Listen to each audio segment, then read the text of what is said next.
Илдос Низамовның йөзеннән нур, кулыннан егәрлек бөркелеп тора. 9-нчы дистәне вакласа да күрешү егетләр кебек. Үзе таза сау булган кеше башкалар сәламәтлегендә кайгырта ала ди.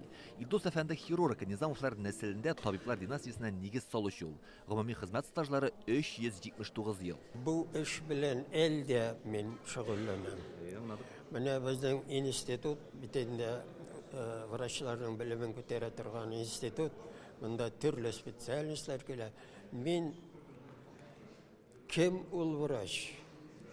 Иң беренче. Нинди ул булырга тиеш? Менә шундый ниләр белән алар миңа күп сораулар бирәләр инде.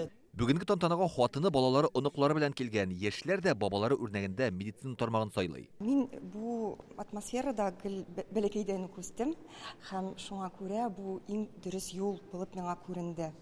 Ләкин мин монда үземнең бәләкәй юлымны сайладым да һәм безнең гаиләдә психиатрлар юк.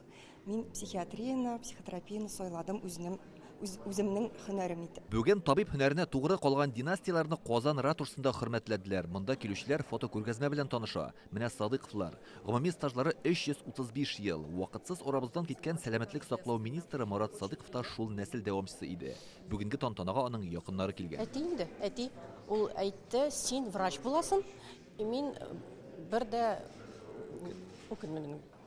Конечно, это тәрбия, потому что минем әти, минем әни врачлар булдылар.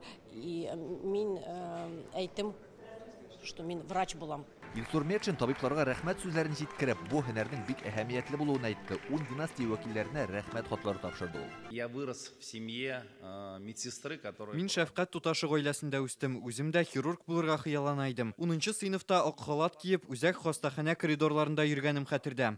Бүгенге көндә табиблар өчен заманча шартлар булдырыла. Биналар төзекләндерелә һәм заманча җиһазландырыла. Сез зур хезмәт башкарасыз. Борынгы грек фәлсәфәчесе һәм табиб Гиппократ антында шундый сүзләр бар. Табиб һөнәренә өйрәткән кешене гомер буе әтиянеңдә якын күрергә һәм ихтирам итәргә диелгән. Безнең эрга кадәр 5нче гасырда әйтелгән әлеге сүзләр бүгенге тантанага бик тә туры килеп тора.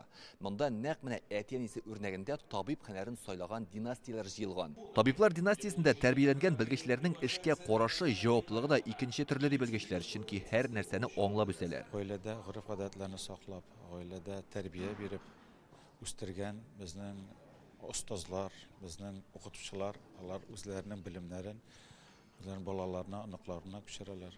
Бу гаиләләрдә һәрвакыт тәртип, һәрвакыт укуга омтылыш, алар һәрвакыт сыйфатлы медицина хезмәте күрсәтә.